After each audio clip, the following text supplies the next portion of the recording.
Hi everyone, I'm Eduardo, founding partner and designer at Design to Wow Studio, and I am really excited to be here today with two amazing real estate agents to talk about what is going on here in the suburbs in Dallas. We are in an unprecedented time. A lot of you in the audience are probably wondering why your home is not selling. And I'm just really excited to dive into this topic and get your perspectives on that. I would love for you guys to introduce yourselves, share a little bit about what makes this market here in Dallas so special, and how are you helping your clients today? So I'm Naima Varone. I specialize in residential real estate here in the Dallas and North Dallas area.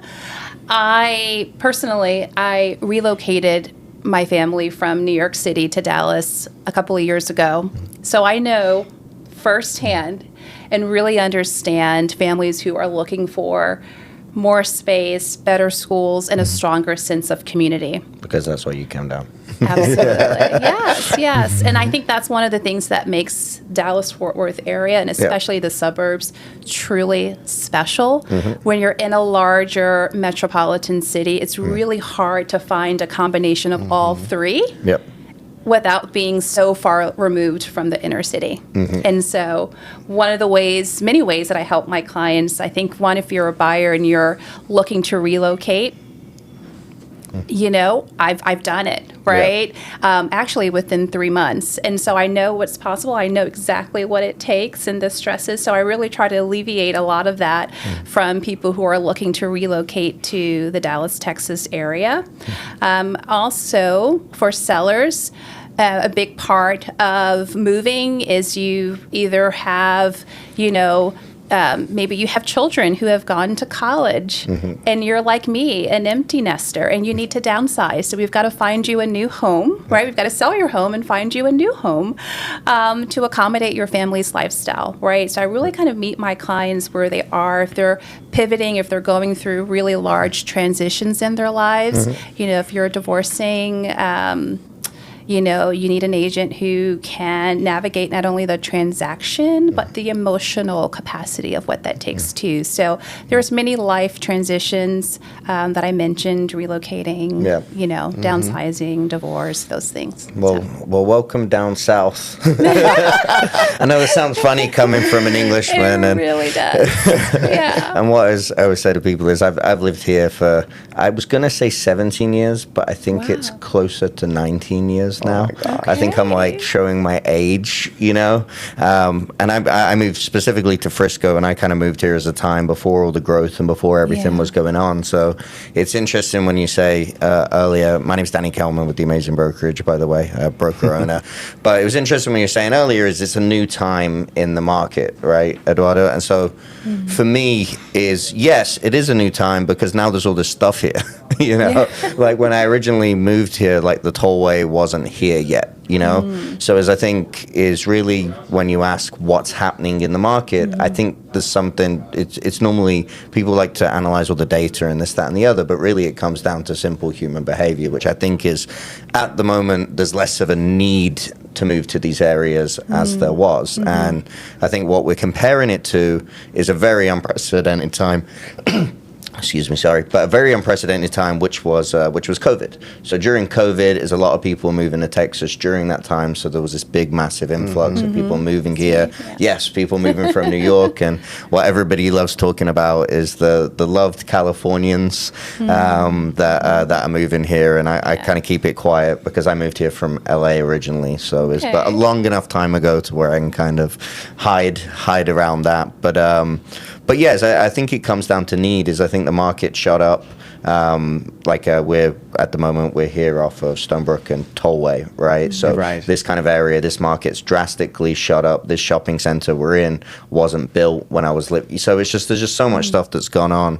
So I think now what's happening is the older homes, which I love, are the homes that I grew up in, the homes my friends grew up in, are sitting on the market a bit longer because there's all of these new build homes everywhere. And a lot of people are going further and further up north and further up north, and they're looking at it as if they are moving here from a different city. They're looking at it and going, okay, well, I can live kind of closer to everything, or I can live 5-10 minutes away with still good school districts. So I think there's just a lot of competition in the market and not as much need as there was, so I think everybody's trying to navigate that in their own way. So that's I always like to look at things simplistically and explain it that way to clients, and that's really what I think it is. Absolutely. And I think, from my perspective, and of course not being a real estate professional like you guys, but from a designer's perspective, and of course having been a homeowner in multiple locations, and having been in other industries, I think there is a lot of anxiety when you see a huge period of growth, and you get used to that growth, ongoing growth, and then all of a sudden you come to a halt. Yeah, it's kind of like you have this feeling like you're going to fall off a cliff. Yeah. Right, and that generates all of this anxiety, which I think ultimately, people have to understand the fundamentals. How does an economy work, and that things are never, constant. There's always cycles and so on and so forth. And that applies to any sector of the economy you might be in, including real estate. And that, these things, it's just kind of normal behavior. Yeah, and then the question is that, a halt, or is that stabilization? Correct. Yeah. And so I think... Or it's a temporary plateau and so on. And I think that's a perfect segue to the next thing I want to, ask you all about, which is, at Design to Wow, we're very data-driven. So I was analyzing, some of the search keywords that, what people are looking for online and so on. And when you look for what people are searching for with regards to real estate, it's all negative. It's awful. Yeah. So it's, when is the market going to crash? Where is it going to crash? How is it going to crash? Has it crashed? Et cetera, et cetera, et cetera, et cetera. Yeah. Why are real estate agents so annoying? That sort of stuff. So I kind of feel like we need to kind of tackle that head on. Especially since we're talking about these cycles. So, if as you advise your clients and as clients approach you with sort of these anxieties, what do you tell them? How do you kind of educate them on this topic of, how things work, especially considering what you just said earlier about what happened here in the suburbs, all the growth that happened, and what we can expect going forward. So I'd like to go with you first, Nima, and then Danny, if you can weigh in. Yeah, absolutely. Well, first thing is, we've been hearing about the market crashing for many years now, and I just don't think it's going to happen. I think buyers who are waiting for this crash to happen is missing a huge opportunity that we're seeing here in the Dallas suburban market. There's an influx, like you mentioned, Danny, of new construction homes, right? And what we're seeing there, I spoke with the builder this morning. Earlier this year, they were down about 40% in sales. In August of this year was their biggest month. So there's been a trajectory, a change in that data. And what we're seeing is there are buyers who are no longer concerned about the interest rate. We know that they're coming down. But they just need to be more educated in the process, right? So if you're looking for a new construction home, what does that process look like? If you own a home and you need to sell it, and buy a new one, what does that process look like? Educated around interest rates too, right? So if you buy a new construction home, you're not going to lock in that rate for another 6 to 7 months. And so, they're offering huge incentives right now. 2-1 buy downs you can get for year one on a new build, about 4% is what we're seeing, which is really low. Second year, about 5%, right? And if you're a seller and you want to compete with the builders, offer about $15K to your to entice buyers to come to take a look at your home. Yeah. And I get asked this question a lot from clients, as you can imagine. And I'm English, I'm a pessimist. So what I say to them, and I feel like every realtor should say this, is yes, 100% the market is going to crash. The question is when, Okay. And so at some point it will crash. but the question is when, and then go back to the client and say, well, how long are you going to keep the house for? Because I think that's really, really important, is if they're looking 5, 10, 15 years, is normally around the 10-year mark, you can be confident that, values will go up over a 10-year period normally, or if it's not 10 years, you have these 8-year cycles, right? Kind of up and down. So 16 years to be 100% safe. But then if somebody's saying, oh, we just want to get this place for 2 years, 3 years, that gets me really nervous, because then I feel like bad investors on the stock market, they're trying to time the market and they're trying to get into something and make money. And I think as real estate advisors, I don't think we're not economists, so I don't think we can necessarily predict that, so I think it alleviates them to know, yes, of course it is, but as long as you take these precautions and you're okay, are you okay staying in this house, worst case scenario, 10 years? And if they say yes to that, then it's like, okay, let's stay away from trying to time stuff and to make money. Because I think I talk to a lot of people that, they're trying to buy a home and they're trying to make a business decision kind of at the same time, and they're not always necessarily the best ones. I feel like that's how people get caught, right? They try and leverage themselves too much and time the market, and that's where something not very nice can happen, is that, they get stuck in the home. Or I was here in 2008, so the first home I ever sold actually was, I got power of attorney for my dad's home when he was going through a divorce in 2008. Yeah. So as you can imagine how brutal that was of a thing to go through. And I think at that point and that time in the market, there was a lot of short sales in the market. There was a lot of nasty stuff going on pretty much across the whole market. So that's worst case scenario. But if they were able to stay in that home, which obviously they weren't because they were divorcing, then they would have been fine and they would have been able to weather the storm. So I think is looking at the worst case scenario and going, okay, do we have a solution for that in the worst case, and then really taking it from there. So that's my perspective. Is, can I time it? No, unfortunately. I wish I could, because then I'd tell all my friends and clients to buy it at the right time. But I just don't think is nobody saw the last. Well, a few people did, and they got very rich off of it, but nobody really saw the last crash. Yeah, I'm glad you brought that up, Danny, because I actually take a different approach, because I think we need to separate purchasing a home. Yep. As a business, right? Yep. To gain, what type of investment are you gaining from it?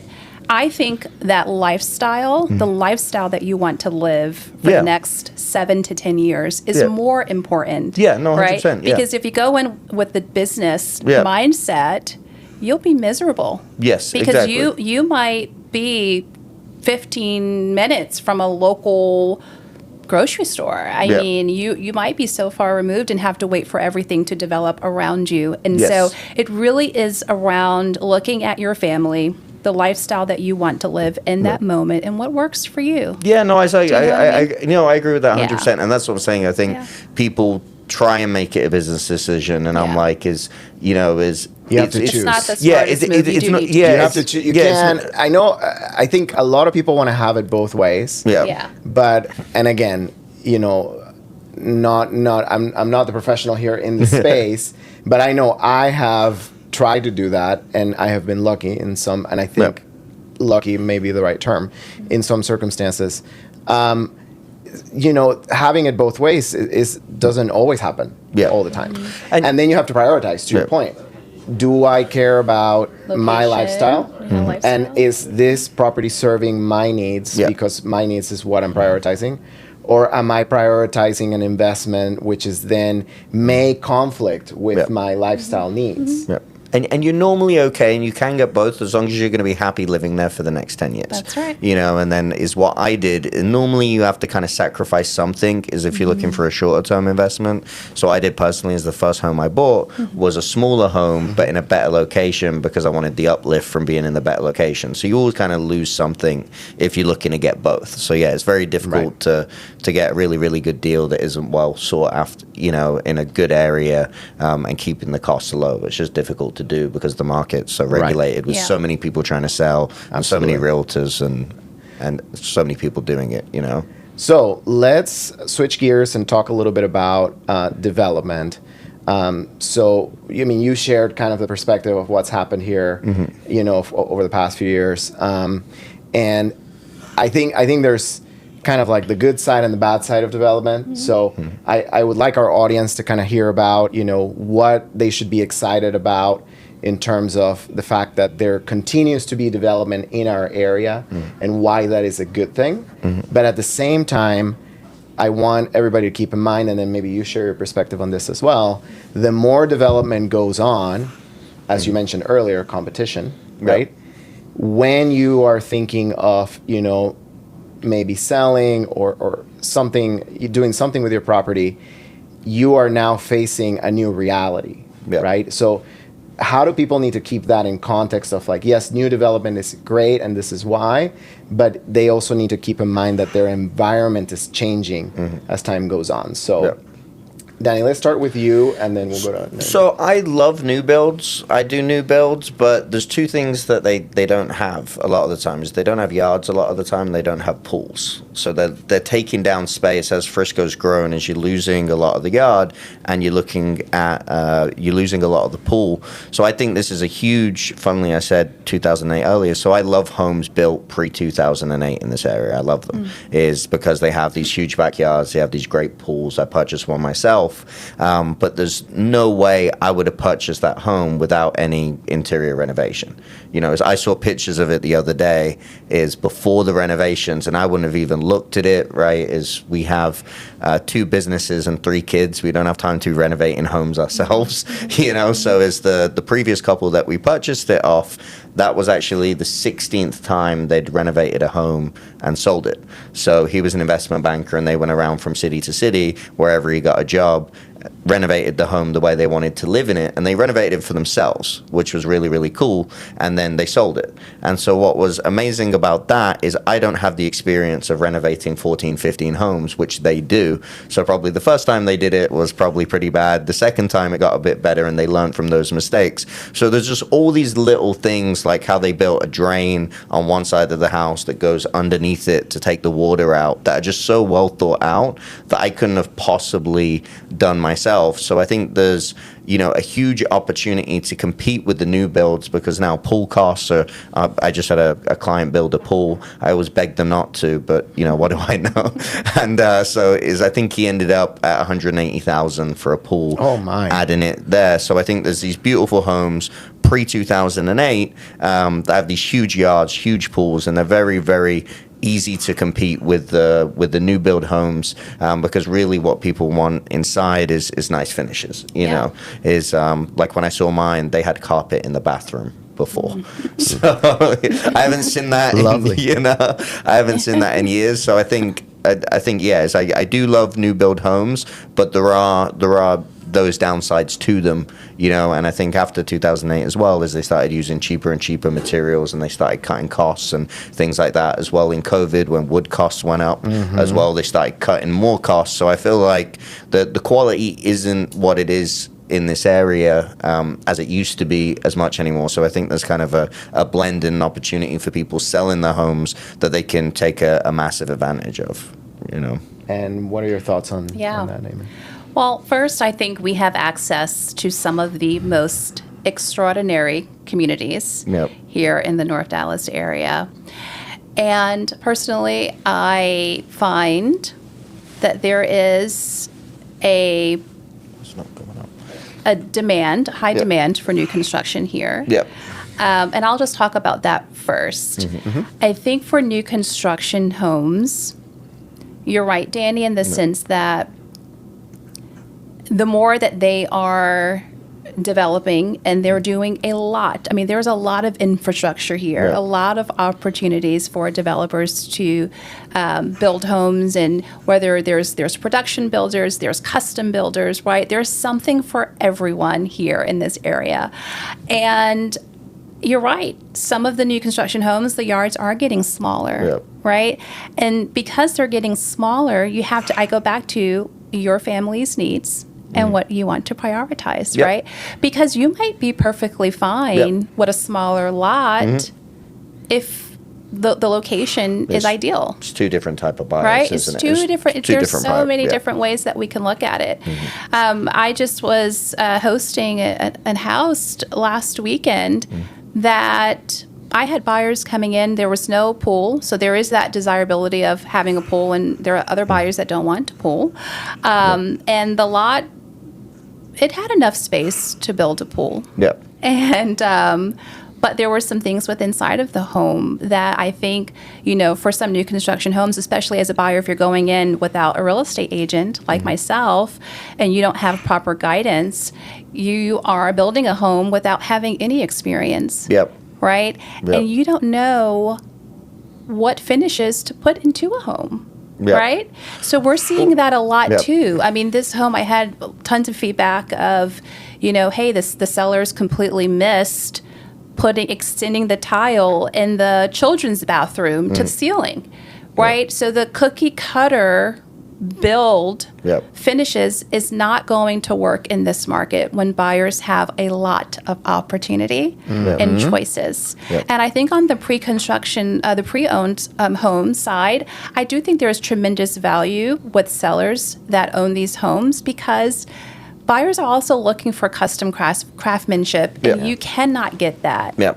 in a new construction home unless Yep. you work with a builder, a custom builder, interior design or design company, right? Like yourself, Eduardo, that can guide them through it. A lot of times they're building these homes and they only have a day or two to choose all of the finishes, Yep. right? Yeah. So I think there's nuances. I've seen that. Like my dad built an office on, with a builder, and he added an office on, and then they forgot to put a ventilation in it.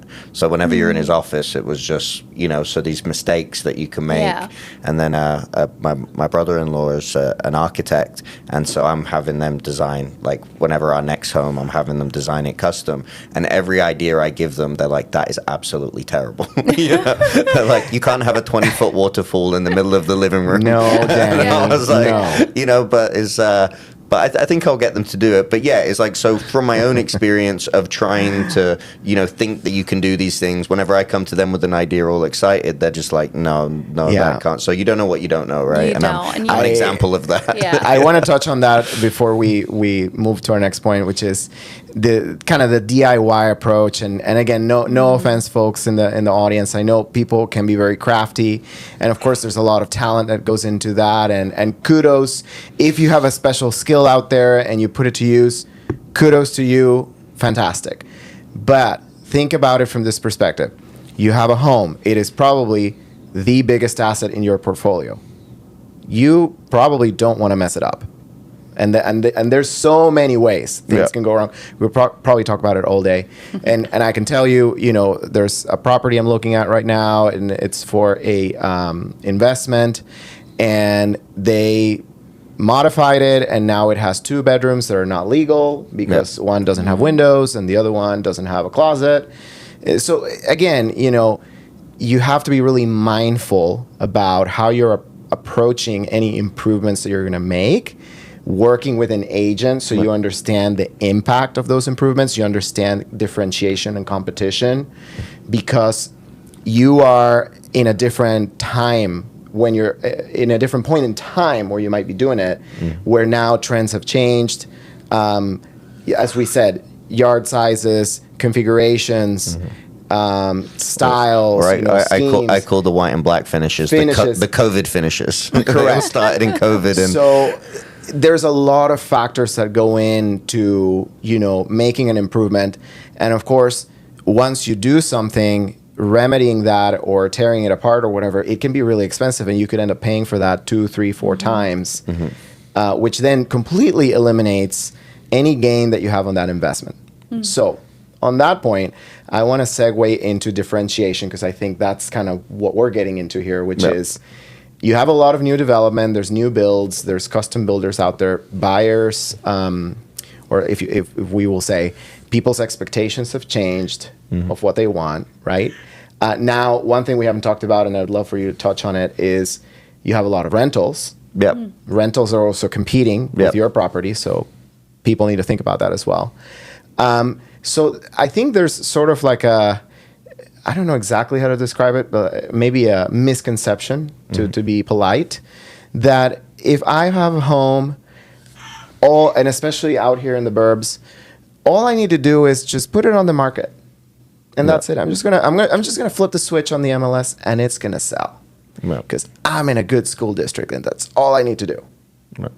You know, or I got a pool, it's gonna sell for sure. It's gonna sell. What? Are you kidding me? Mm-hmm. And then it sits for 30, 60, 90, 120, 200 days, and then they're wondering, why is my house not selling? Yeah. Which is the whole topic of today's conversation. Why is my house not selling? Let's talk about, again, going back to differentiation. Why are these homes not selling that have been untouched, let's say, for the past 10 plus years? So I'll start with you first. And then I have so many thoughts. I know. You kind of touched on it already, but I just want to reinforce that point. I'm glad. I think the biggest thing, well, one, I will say, it is very common for sellers to think that their home is going to sell within 24 hours. They all think that multiple offers. Yeah, multiple offers. And we are I thought seeing 12 hours was 12 a long hours, time. okay. We are seeing multiple offers in some communities, right? But I think buyers have, in this market today, buyers have choices. And they're being very selective. I took a buyer. We saw a home in McKinney, and absolutely perfect. I mean, he wants a home that's backed up against a green belt, so they're looking for more privacy. Okay, backed up against a green belt, 1 story.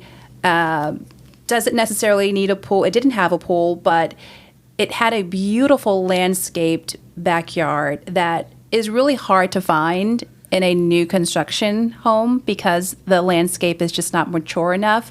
So this home had been built a couple of years ago, and I thought it was the perfect home for him. And after talking to him, he just wouldn't budge. He just said, too far. It's too far north for me. Yeah. He wanted to stay in the Allen, Plano, Frisco area, and I was shocked, literally shocked, because this home, not only was it what I thought exactly what he was looking for, the price had also been reduced for like $150K. Yep. That's a lot of money. Yeah. That's a lot of money, right? So I think, it really just depends. You have to think about, like, as the buyer, right? And maybe think about, before you sell it, work with your agent. And I always think in the minds of what buyers are looking for, and I will literally do buyer profiles, right? So who are we targeting? And I think, to your point, beyond just listing the home in the MLS, I mean, you've got to be out there talking to other agents, right? What are you hearing? What are you experiencing with, maybe with your listing? I mean, you've got to strategize. You've got to make outreach. You've got to do some paid marketing. I mean, you've got to be really strategic in this market to sell your home. Yeah. Yeah, no, so whenever I tour, let's say, so the reason I think older homes aren't selling here in these areas, Frisco, Plano, Allen, McKinney, is whenever I go tour them, the conversation goes like this. We go see the home, they go, great, this is older, how much do you think this is going to cost to renovate? And they're doing the numbers in their head because the designs have changed. Like, design styles change from 10, 15 years ago. This is a different Frisco. It's a different Texas, I feel like, from the one I moved into. And so they're only calculating the number in their head, and they're going, okay, this is going to cost me $100 to $200 to get it livable. And then, so they're only going to try and get that off the price. And then it's the question of, do I even want to make the effort to do it? On top of that, do I want to live in a construction site, which is a lot of the times the answer is no. So they end up pretty much like without an option, a medium option between the new build and the older home that isn't renovated. So I think, sellers is, Eduardo, what we've talked about quite a lot is either they can knock down the price on your home, or you can renovate it and take the uplift and add premium onto that, and make more money from renovating the home for the convenience of them not having to do it. So really you're going to have to, if you put it on the market and it doesn't sell, you can reduce until a point where somebody goes, oh, okay, I don't mind renovating this place. And then you get that sort of buyer, which a lot of the times is normally a very different buyer profile, as you were saying, to the buyer who, like me, when I buy a home, right, I want the whole thing done. I want it looking amazing. I almost didn't buy my home because I didn't like the colors of one wall. And my wife was like, well, we can paint the wall. And I'm like, I don't want to paint, you know, like, because I wanted it done. And so we ended up getting it because she told me to. And we painted the wall, and sure enough, it was just one room. They'd done it like a lighter blue, which I didn't really like, but I couldn't see past that. So I think a lot of buyers are like me, where they can't see past that. So they'll walk into a place and just look at it and be like, this is visually unappealing. I'm paying $800,000 for a house. I don't want to pay $700,000 for a house, $100,000 to renovate and go through that whole experience. So I think those are the options. Is either you can reduce price to find a buyer that's willing to renovate, or renovate yourself and make money off of it, you know? And Right. And then can I add just one thing to that? Because to your point, Danny, and this is very important, is it's starting with the right price. Yeah. Right? Because oftentimes what we're seeing is that sellers are overpricing their homes. And let's say they go on the market and there's an open house that weekend or the weekend after, could be a ton of traffic. And if you don't get an offer and you've had quite a few buyers come through, then there's most of the time it's an issue with the price. Yeah. And they miss the mark. And then when they go to make those price reductions, it's already too late because the buyers have moved on. Yeah. So they've lost out. They've on those lost. initial. So speaking of that, you know, strategizing, right?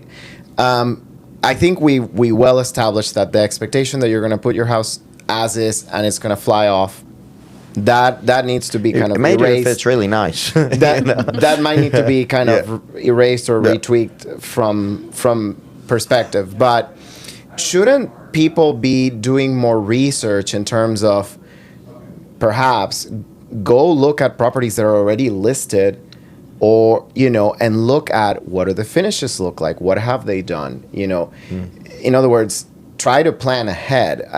I wonder, and in fact, it was one of the questions that came up in my research.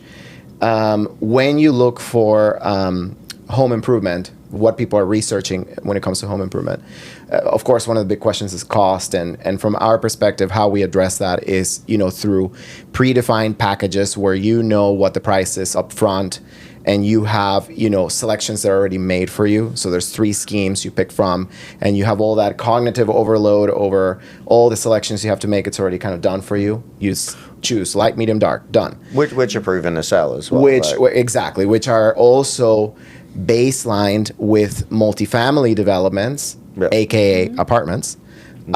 So you know that those designs are, you know, appropriate for the market that we're in, whether it is from a sales standpoint or from a rental standpoint. So that being said, one of the big questions that comes up is when? When should I be doing improvements? And it kind of sounds like from what you're saying is that if you're waiting till the end, I'm right about to list, it's too late. That you really should have planned ahead. And I wonder, should people really be thinking, okay, I bought this house, I'm going to live in it for 10 years or whatever, and maybe I should be planning ahead that the last 2 years of my time frame in this home, I need to be doing improvements to get this home ready to sell 10 years forward. Yeah. Is that how people should be thinking? What is your perspective on the time frame? The ones that want to make money, yes. Is if they're looking to make money and they're looking to make the maximum amount of money, they should be planning, okay, maybe we're looking at moving in a year or two. And the ones who are looking at it, yeah, like you said, like more of a business decision than a family decision. But the reality is a lot of people aren't selling their home to make money. They're relocating and things like that. So I think who your product specifically is for is somebody who, you know, doesn't massively need to move. You know, they've got time, you know, but they maybe want to move, and they also want to get maximum dollar out of their home and maximize their investment. I think that's the kind of perfect, you know, as you were saying earlier, the seller profile for this. Whereas if it's somebody, you know, like with a lot of the condos we've been looking at and stuff like that, I think a lot of these people have had them a very long time. You know, they've got a ton of equity in them. A lot of them own them outright, so they're looking at it going, okay, when I want to sell, I really want to maximize the profit here. So I think in those situations, it's really, really good, you know, and really taking a strategic approach to it. But that being said, the majority of people that are listing their home, normally it's kind of, you know, a life situation change. And so I think it's as we were saying, is more for the business-minded seller that wants to look forward, Just one more point on that I want both of you to touch on is, how do you manage expectations on that, given that the excess inventory there is right now? So because the homes are not differentiated currently, and there continues to be more development, and you're sort of at a loss with that, how do you manage expectations with your sellers to say, well, either you're going to have to lose money or list low, or you have to make improvements? How do you manage that expectation maybe earlier on in the process? What are your thoughts on that? So I'll start. One of the things that comes to mind for me is going back to the strategy. Do you know what I mean? So I'll give you an example. To your point, there are a lot of homes that are sitting on the market right now because they are not, they haven't undergone any renovations in quite a while. And I think we're seeing more and more of that. So I think working with a design company like Design to Wow is important for the sellers to, I would say, even more than 2 years ahead of selling. I would say... Yeah, live in it a bit, enjoy it. I mean, live in it, enjoy it, exactly. Because what we're hearing, too, is a lot of sellers, once they do make those renovations and they list because of life pivots, right, or lifestyles, that they are now sad because they want more time in the home. It's such a beautiful home, but there is some joy and also in knowing that you're passing this home on to another family that will enjoy it down the line. But I think going back to homeowners who are sitting, homeowners who are living in these homes for several years without, maintenance or upkeeps throughout the home, that's a huge problem. And I think that a lot of times it's driven by equity.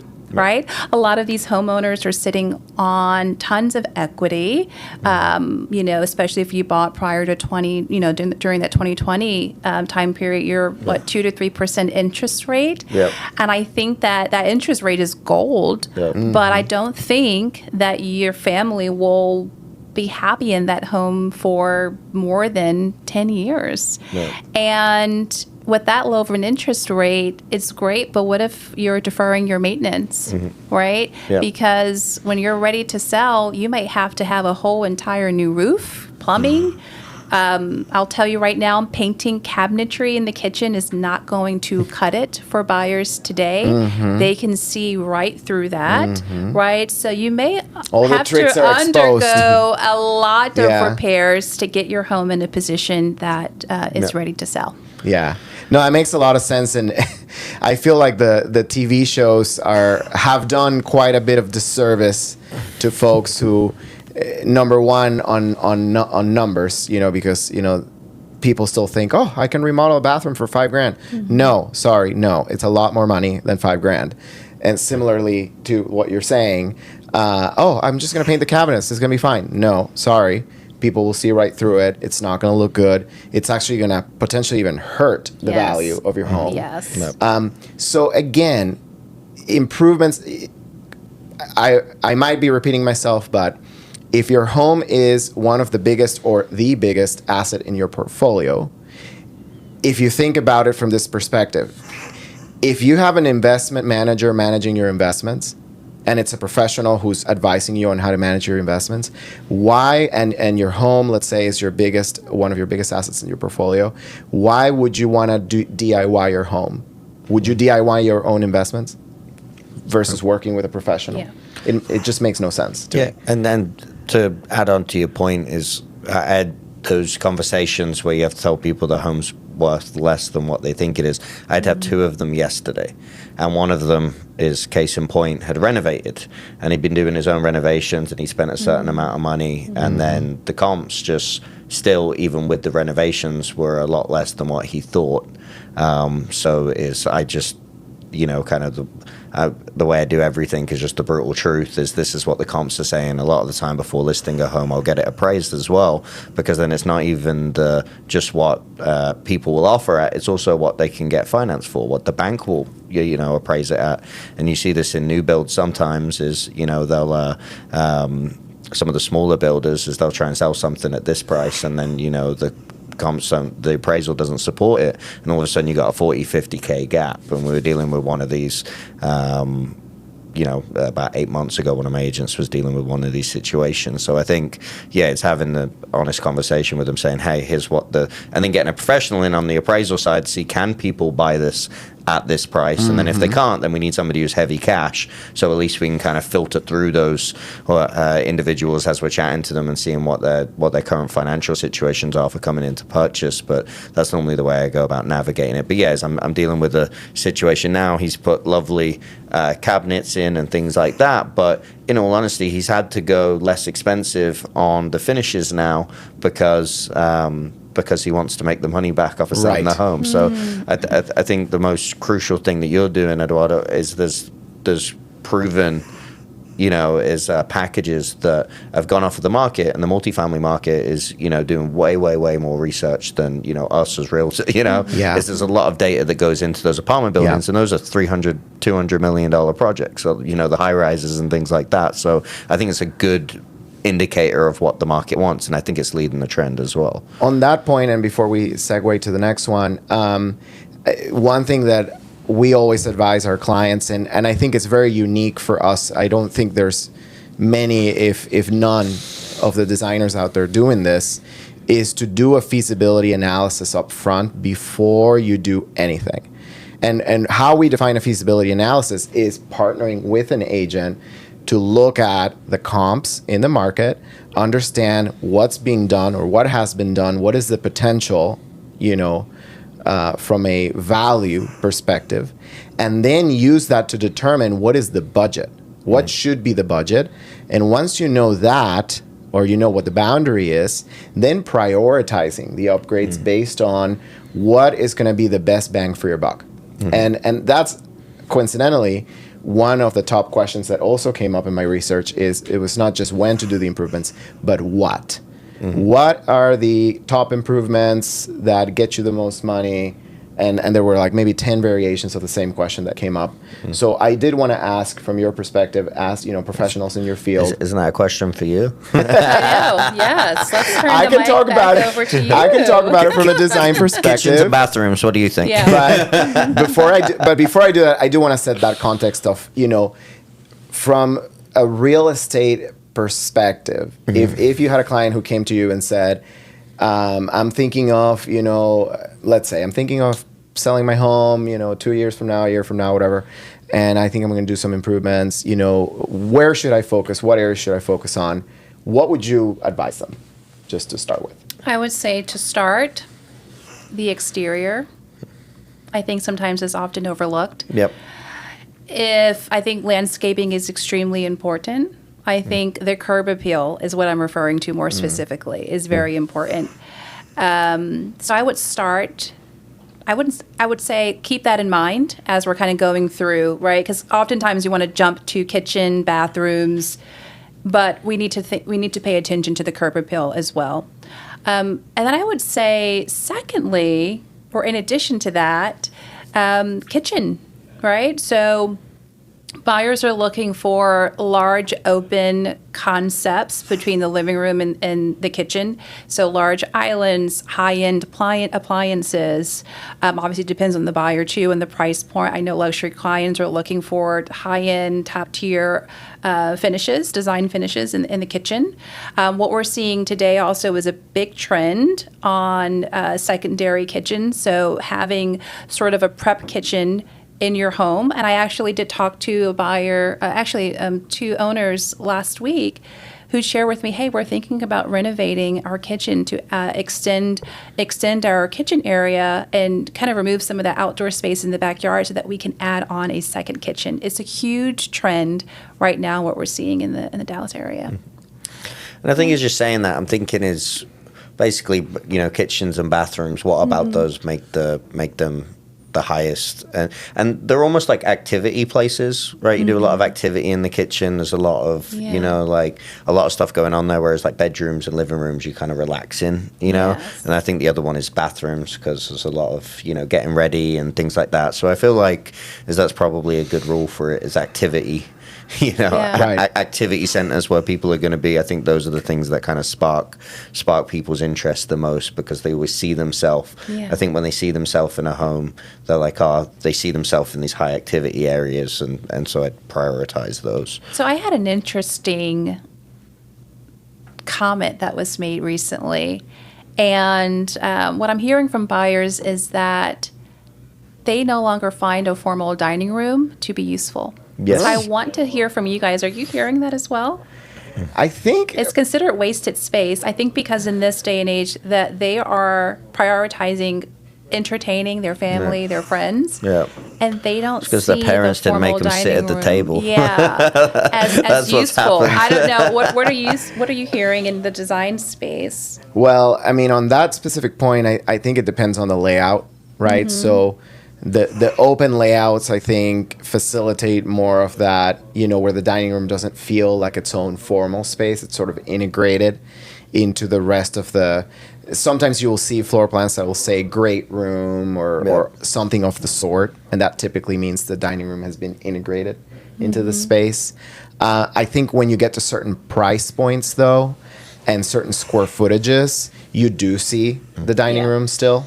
And you would typically see two dining rooms. So you would see your, let's call it formal dining room, which is still its own space. And then you would have what would normally be considered a breakfast nook in a smaller square footage home, which basically turns into a secondary dining room that's integrated into the rest of the space, into your great room family area. And that's like your daily use. And that's what we're seeing. And that's exactly where I am in my life. Like, I love the formal dining room, and I try and get my family to go to the formal dining room as much as possible. But we use the secondary dining room pretty much day in, day out, especially having kids and stuff like that. We normally use the formal dining room when it comes to friends over and things like that. But as we're trying to think, is we got a pool table in there, so we're like, okay, the pool table kind of takes away. We purchased it with the home, and we're like, well, do we create like a lounge area? Because we're trying to get ourselves to go back there more. So I agree with you there, because I'm going through it, and I'm like, I love sitting at the nice table every night, but nobody in the house agrees with me. And I'm outnumbered on both. So we normally end up at the small table.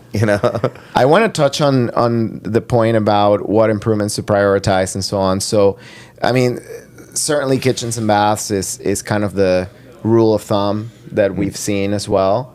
And I think the reason why, not just because of a rule of thumb, it's because they are the most expensive and the most complicated improvements to make. So I wonder if from, your buyers' perspectives and, especially the buyers, it would be so nice if you get a home that already has those improvements, because it means you don't have to deal with them. And then the rest is easy. I can make the rest work because these upgrades were already taken care of for me. And those are typically very expensive, very complicated, is typically where you encounter the most issues. So I wonder if you're a seller, you have to kind of put that mindset on of saying, if I prioritize these upgrades, these are also going to be sought after by my buyers because it makes their life more convenient, which also helps differentiate my property. So is that something you would advise them? Absolutely. I think if you're a buyer and you're looking at a home, in the $1 million plus price point, you don't want to make any repairs.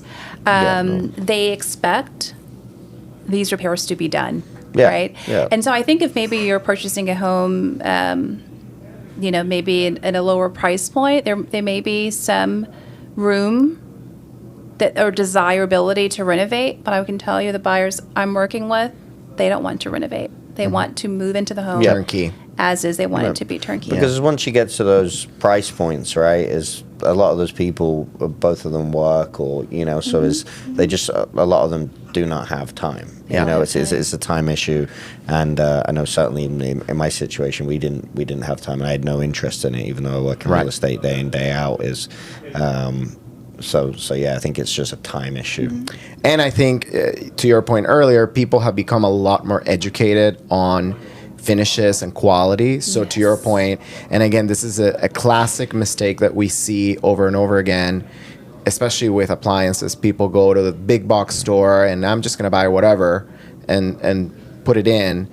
And no, especially you go in and buy, those fridges with the TV screen and you put it, no. If you have a home that is worth over $1 million, you can't be buying appliances from the big box store.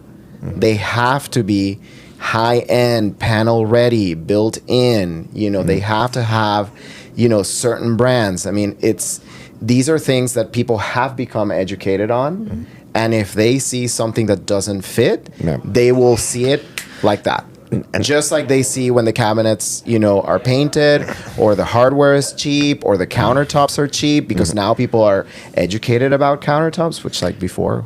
And I tend to hate the majority of investor flips.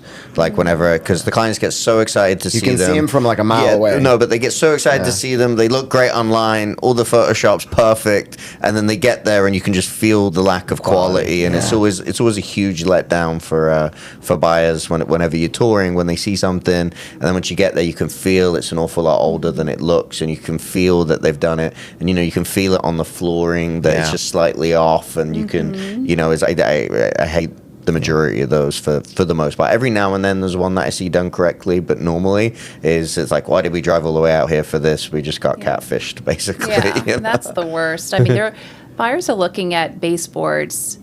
Like I had a buyer who literally got down, squatted down on the floor, and showed me the imperfection of the baseboard, that would probably the be paint, me. Every detail. But I think in terms of a trend, I've noticed, especially in North Dallas, wood beams seem to be highly desirable in homes. Mostly in the living room area, like those large wood beams that go across. That are fake, by the way. They're fake, okay, but they're the thing. I mean, a home just had multiple offers, and I did a comp to understand why did this home sell in 4 days over list price. And I think it was because of those beams. I'm telling you.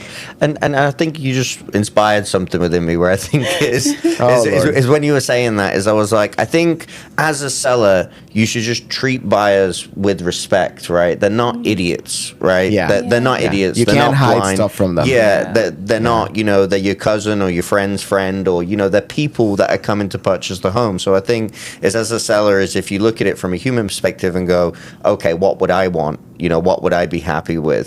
But I think sometimes is they don't think of it that way. They just think of it as, I'm going to put it on the market and it's numbers, but this is an individual that's going to purchase that home. So I think it's dangerous to treat buyers like idiots and try to get away with it. And just one last thing before we wrap. There's a guy out there on social media who roasts listings.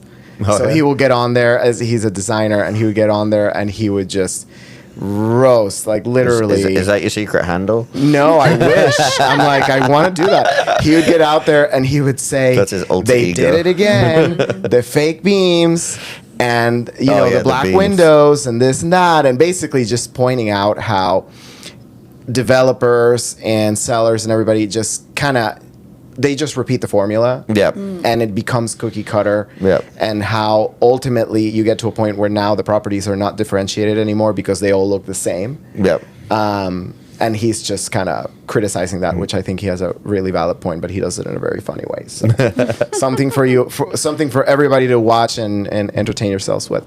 I want to close with maybe one final thought.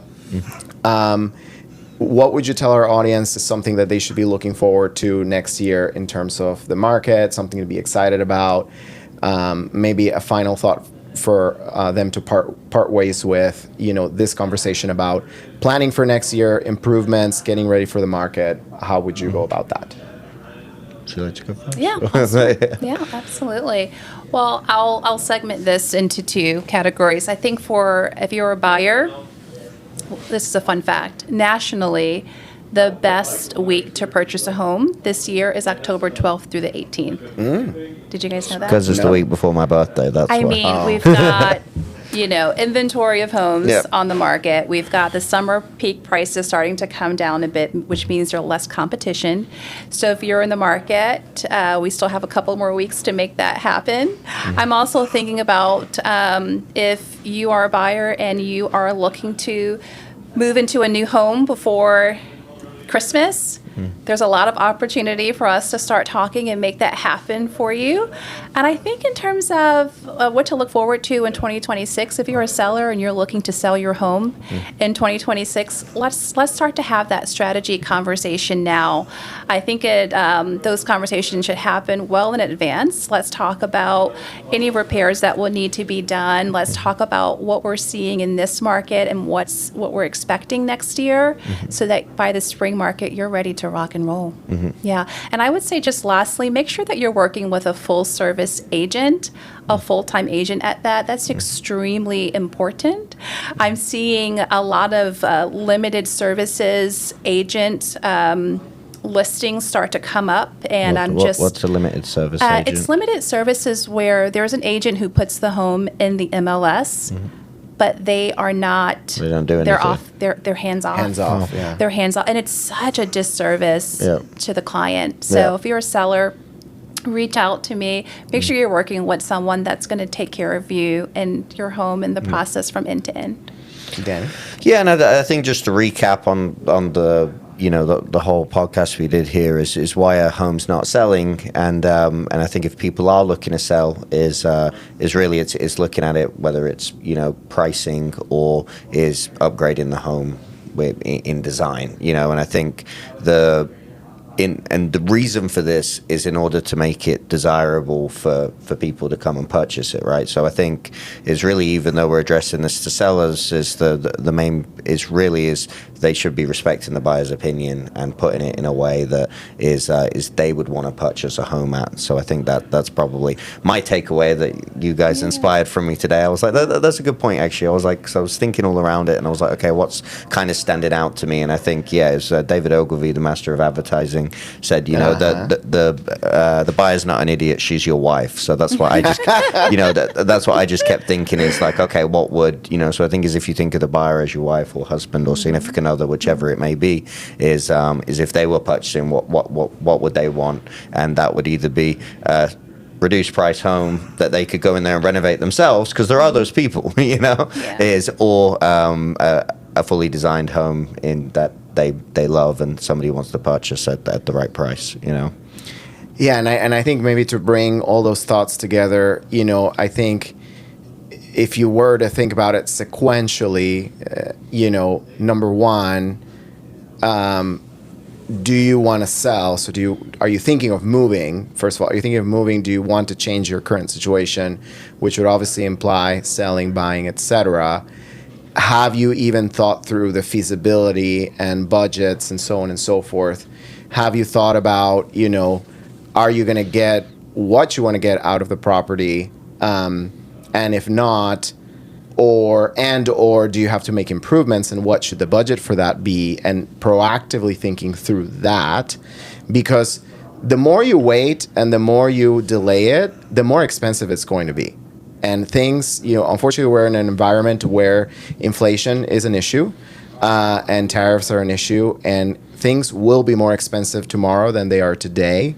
So if you have a window of time, like we said, for spring, you're already late. You need to be making that decision now. And if you're going to make improvements, those improvements need to start now, because then you can lock in all the pricing, changes in tariffs, even things like appliances. A lot of people don't know this. Manufacturers make seasonal adjustments to price every year, and it's known already. This manufacturer changes their price at this month, right? So a lot of smart people, smart investors, they will pre-purchase stuff, and they will put it in a storage locker and save it for a future remodel, because they know how these things work. So it's very important that you surround yourself with the right professionals and the right advisors, very similarly to how we were discussing. If you had a portfolio of investments, you would have a financial advisor and so on and so forth, right? In this case, it's the same thing. You would have an agent who's advising you on the market and your property, you would pair up with a designer who would help you understand what improvements need to be made and how to budget and how to organize that so that you have a plan. Because I think ultimately the worst thing is to be without a plan and be reactionary instead of being proactive. So with that, I think we can close our conversation today. I want to thank you both for being here today and for your amazing words of wisdom. And for folks who are watching this, thank you for staying with us until the end. And I hope you found this insightful.